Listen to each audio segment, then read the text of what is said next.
Recoucou, rebonjour la communauté, je vous retrouve pour la suite de ce que je vous étais, la vidéo que j'ai intitulée Partage instanté. Je vous parlais de trois choses. J'étais en train de vous présenter un oracle quand ça a coupé. Donc c'était les Lovers Oracle.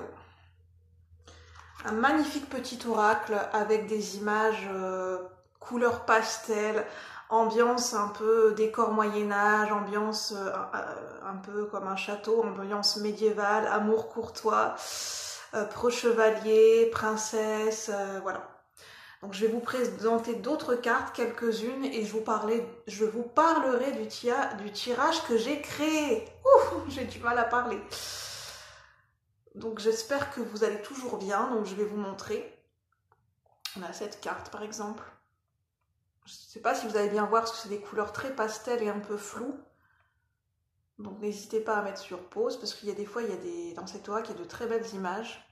C'est vraiment un univers très particulier, hein, les images, je trouve. Ça fait vraiment ambiance Moyen-Âge, ambiance très ancien. En plus, on voit les armures des chevaliers, comment sont habillés les personnages. Et derrière, c'est comme ça. Je vais vous dire un petit peu chaque phrase. Donc, on a une représentation d'image en plus petit, on a un petit texte, un petit mantra ou des petites phrases en anglais. C'est assez accessible hein, pour traduire. Hein. Enfin, je trouve, hein, après c'est mon point de vue à moi, ça va, on peut se dépatouiller. Là, on a if each time I thought of you were a flower, désolée pour mon anglais, I could walk in my garden forever. Ça fait longtemps que j'ai pas été à l'école, hein, donc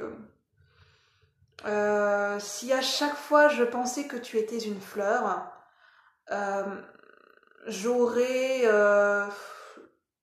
je pourrais marcher dans mon jardin pour toujours. Voilà la traduction de ce que je pourrais en faire. Je vais vous montrer d'autres cartes. Je ne vais pas tout vous montrer hein, parce qu'après je vais vous parler du tirage. On a cette image par exemple, je ne sais pas si vous voyez bien. On a une bougie, on a un arbre, derrière cet arbre, ces feuillages, on a un couple enlacé, un homme et une femme. Là on a la femme, là on a l'homme, là on a le feuillage, on a la bougie, on a vraiment des couleurs très pastel. Là on a une boule, on dirait une boule de Noël. Oui c'est ça, on dirait une boule de Noël accrochée à un sapin. Et derrière, je vais vous montrer. N'hésitez pas à mettre sur pause.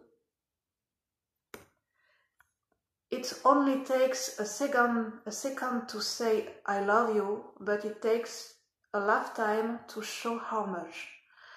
Donc cela peut prendre seulement une seconde de dire je t'aime, mais cela prend beaucoup plus de temps, cela prend toute une vie pour le montrer à quel point je t'aime. Voilà.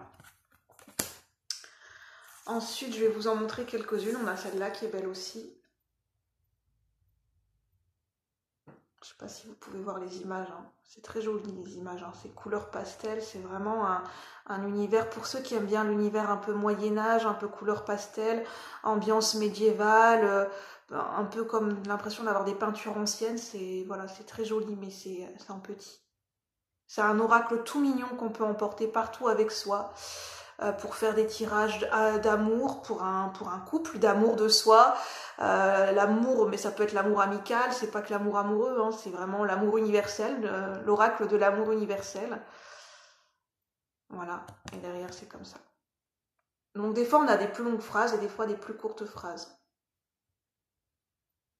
Donc là c'est Love has no limits and has no regrets. Donc l'amour n'a pas de limites et n'a pas de regrets, ne connaît pas de regrets. Et puis je vais vous en montrer une derrière, je crois, une qui me paraît bien en termes de phrases. Bah, je vais vous en... Oui, celle-là, elle me paraît bien.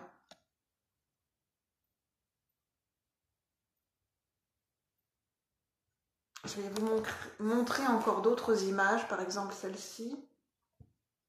Là, on a l'impression que ça fait la fée Viviane et Merlin l'Enchanteur. Ça fait vraiment magicien, magicienne. Et derrière, on a ça.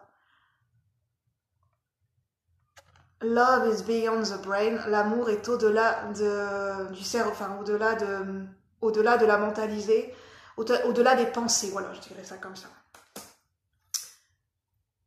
Ensuite, on a ça, ce que je vous avais montré, et puis derrière. Love is perfect even when we are not. L'amour est parfait même s'il ne l'est pas, même quand il ne l'est pas. Donc je vais vous parler du tirage, et si ça recoupe, eh bien soit je ferai dans la barre de description, je vous expliquerai, mais je pense que je ferai quand même une troisième partie de vidéo parce que ce sera plus simple. Je me demande si, à mon avis, il y aura une troisième partie de vidéo pour... tant pis, pour ce soir, ce sera décomposé en 3 vidéos parce que j'avais beaucoup de choses à vous présenter, à vous partager. Et voilà. Et comme ça coupe régulièrement, ça sera, je pense que ça se fera en 3 parties de vidéo. Bon, je vais mettre sur pause pour laisser passer le train. Alors, j'avais mis sur pause pour laisser passer le train. Donc, le tirage que j'ai créé cet après-midi, c'est en termes de visualisation physique et d'intuition, on va dire, de ce qui m'est vu en pensée, en visualisation. C'est l'image d'un bateau qui coule, d'une épave. En fait, c'est la symbolique, le thème de l'épave. Des fonds marins, par exemple, avec la petite sirène au Titanic, la petite sirène qui découvre une épave au fond de la mer, les fonds marins, les trésors cachés dans les fonds marins, ce qu'on peut découvrir dans une épave, quelque chose qui a été abandonné. Je vais vous montrer la symbolique au niveau intérieur et au niveau psychologique que moi j'en ai fait par rapport à mon tirage, de manière comment je l'ai découlé de manière naturelle. Donc Titanic, le bateau coule, donc après c'est voilà, c'est une épave, le bateau est dans les fonds marins, c'est devenu une épave, et puis dans le film, je pense que tout le monde connaît Titanic, il y a des plongeurs et des scientifiques qui recherchent s'il y a des trésors ou des objets où il y a des choses à récupérer dans l'épave qui valent le coup d'être récupérées, qui sont encore en bon état. Des choses qui peuvent avoir de la valeur en termes historiques, mais en termes d'argent aussi, et pour mieux connaître de ce qui s'est passé, de l'histoire véritable du Titanic.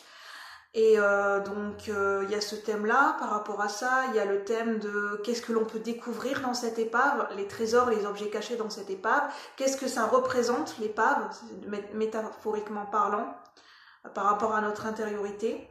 Donc j'ai mis l'épave, le bateau, c'est le thème du tirage. Ce qui a coulé, ce qui a échoué, ce qui est pour nous considéré comme une épave, comme par exemple une voiture qui a la casse, qu'est-ce qu'on a perçu comme un échec dans notre intériorité, comment ça se répercute, comment ça se représente dans notre intériorité, dans notre propre psychologie, dans notre propre psychique, dans nos propres émotions.